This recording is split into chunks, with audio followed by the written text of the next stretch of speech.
Hello, wonderful people. Welcome to the Hypnosis Academy. Today I'm talking about phobias.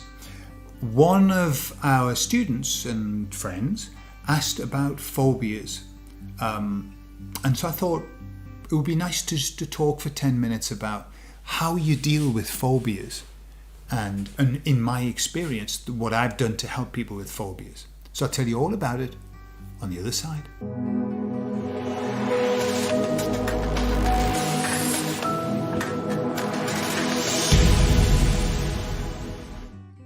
So you know what I tell my clients who have phobias, and I don't work with people who have phobias very often. I used to work with a lot of phobias, now not. And I think it's just because my work's gone off more into the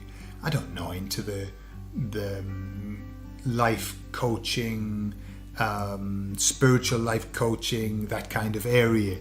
But I just recently worked with somebody who had a phobia. But what I tell people who have phobias is this. The great news is that phobias happen with people who are extremely intelligent. Okay? And I tell them that. Why do I tell them that they are extremely intelligent? For two reasons. One is it's true, and I'll explain why in a moment. And the other one is that if you ever want to get somebody on your side, tell them that they're intelligent. Okay? And then you'll have their attention. Absolutely. So why are people who have phobias intelligent? Well, what happens is to get a phobia, you've got to learn very, very quickly. And people who have phobias have a tremendous speed of learning. They can learn something and that's it. The mind goes, that's it. I know exactly what I've got to do in this situation. It's a very, very quick learning process. We tend to get phobias we inherit them. Some people have talked about inheriting them through the genes, perhaps. Who knows? Some people have talked about them being inherited from past lives. Who knows? Who knows?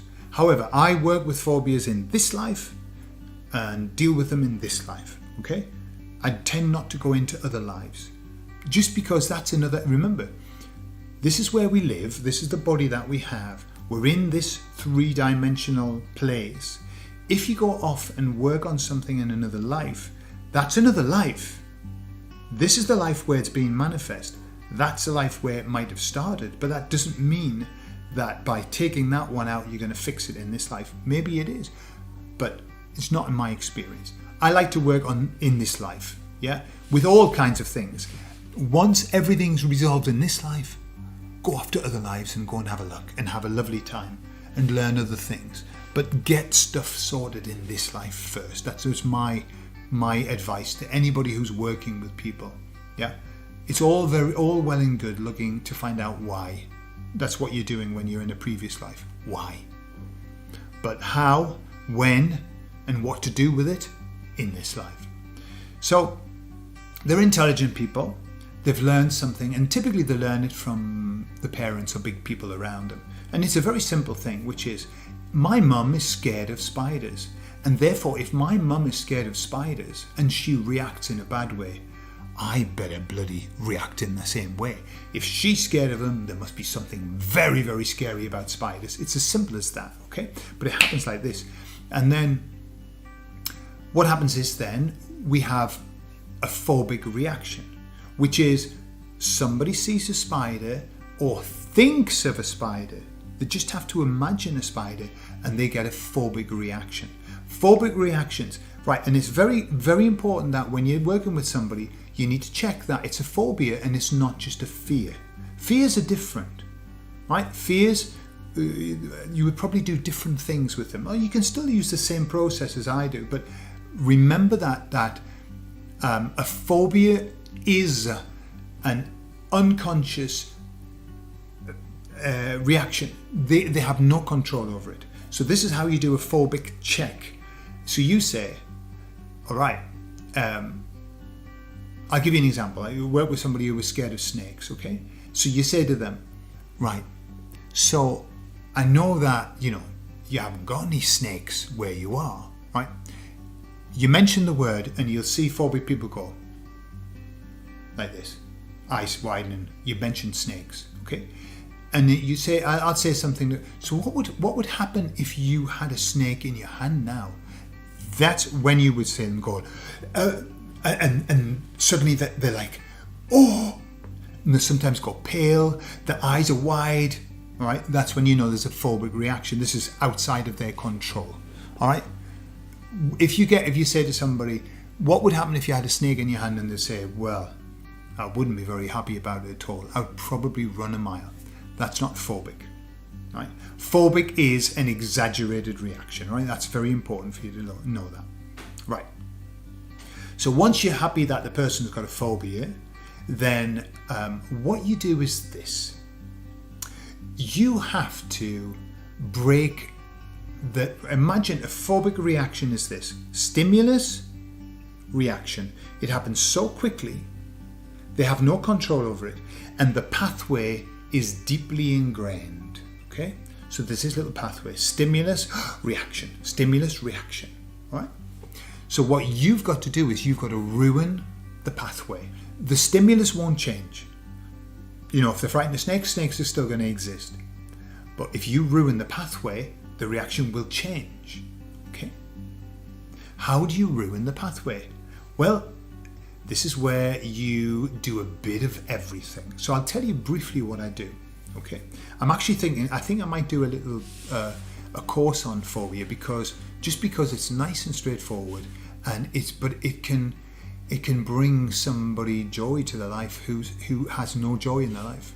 You know, if it's a phobia that is something that's very common, it takes away their lives are ruined. Their lives are ruined. So what we do is this.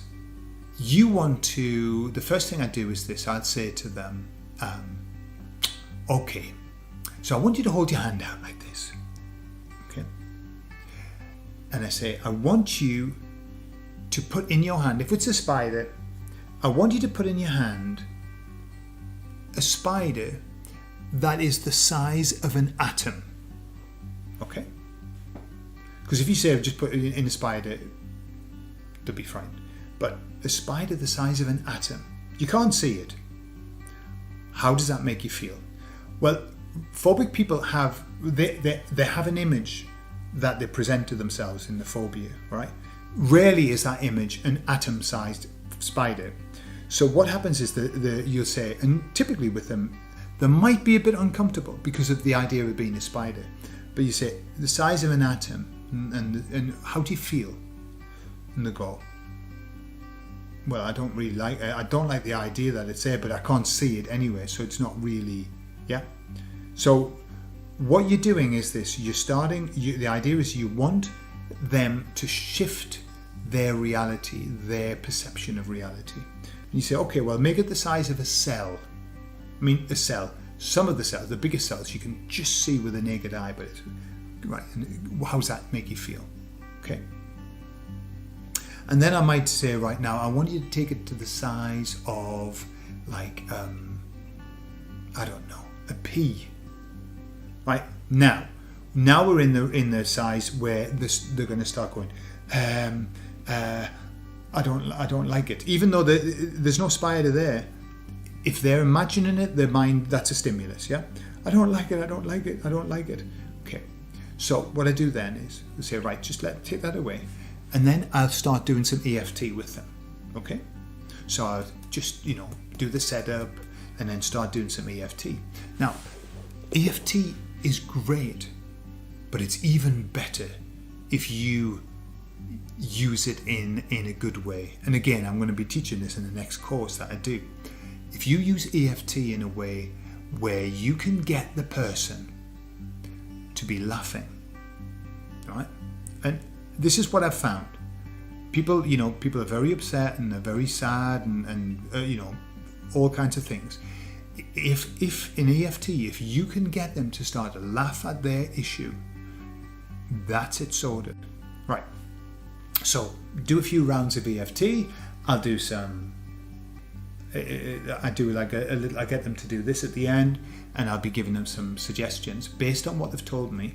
Okay, making them laugh as well if I can, and then we'll start again, and then we'll get them to say, right, put it on your hand, size of an atom, how are you feeling? Size of a cell, how are you feeling? Size of a pea, how are you feeling? Changing your voice tone and everything. What you might find with the EFT, the size of the P, they might be okay with that. Or they might say, well, I feel a bit uncomfortable. Then what you do is this. You say, right, now, I want you to make that the size of a car. Spider the size of a car. Okay, and they go like this. The issue with that is that it's become ridiculous. Spiders are not the size of a car. And so it's not believable anymore.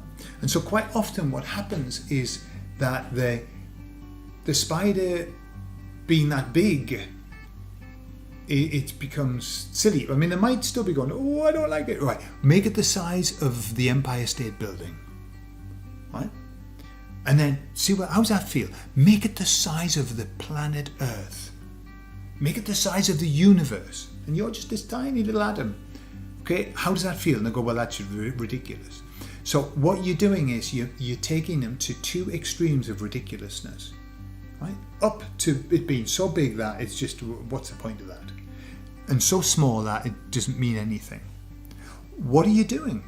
What you're doing is you're messing around with their pathway. They're accustomed to seeing and having this stimulus in exactly the same way each time. Okay. Once you've done that and messed around and done EFT a few times, then what I like, what I often do, and this is to make them laugh as well, I'll often then say, and imagine that spider, just imagine it there, and it's got a little top hat on. It's got a top hat on, and it's got a little cane, and it does a bit of a dance for you. It's got a smile on its face as well. Okay? When you do that, when you change the way that they represent spiders, then they start to laugh. You'll see them laugh and go, that's ridiculous. As soon as, and that's when, if somebody says that's ridiculous, you go, that's right, it is ridiculous, isn't it? Because it is. That's what you want. You want their old fear to become ridiculous. Right? So in essence, there's something else that I'll share with you another time. Okay? But in essence, that's what you do with any kind of phobia. It isn't that you're changing anything except the pathway they have in their brain. There's a little messenger that goes, woo, I need to be frightened. Okay? Mix that with EFT. Okay? And personify the beast. Personify it. When I did it with snakes, the snake had a top hat, was smoking a cigar. Okay? Doesn't really matter. Okay? Also, sometimes you can make, talk about how malign spiders are, how good they are, but how much of a bad rap they've got, especially when you've personified it. You go, look, he's crying because nobody likes spiders. All right? Doesn't really matter what you do. What you're trying to do is mess up what a spider is for that person. Is it the size of the universe? Is it the size of an atom? Does it wear a top hat? Is it, has it got a monocle? Got 8 monocles, I suppose it would have to have, wouldn't it? See, that kind of thing. Just that, when you say, and just imagine it's got a monocle. Actually, it would have to have 8 monocles, wouldn't it? Or however many eyes it's got. Imagine that, and people will be going, ha, ha, ha, ha. Okay? That's it. It's done. When you get people laughing at the thing that they were frightened of, they can't then be frightened of it. The promise that you make to people is this. You say to them at the beginning, at the end of this, you will not be going around hugging spiders. You won't want them, on your body, just as nobody wants spiders on their body. The just difference is you won't care anymore. Right? That's where you want them. It isn't that, snakes stop being poisonous. I don't want a snake down my trousers. Yeah? But I don't think about snakes. I used to be phobic with spiders. I had a phobia for spiders. Now I don't. Now I pick them up with my fingers, as long as they're not too big. Okay? But I don't mind. And that's where you get to. It's like ambivalence. That's what you tell your client. You're going to get to an ambivalent place. All right? So that's a good starter. There is another process which comes from NLP. Well, all of these processes from NLP. But there's another one which also helps to get this kind of distance between the thing And I'll also tell you something else as well. I'll add to that the next time, just about if they've got a particularly traumatic memory, which often with phobic people they don't have a particular traumatic memory at all. They might remember other times when they were frightened, but they were already scared. So, but there's a little technique that you can use for that as well. All right, so there you are. I hope that helps. If you're working with anyone, try those things first. Just mess up the pattern, mess up the pathway. That's your job. Make them laugh. EFT it, make them laugh, deal with the issues, feed back to them the words that they say, make them into fun things, and you'll find at the end they'll say, oh, I don't feel so bad now. Yeah? All right. I hope that helps. I love you all, and I'll see you all soon. Bye-bye.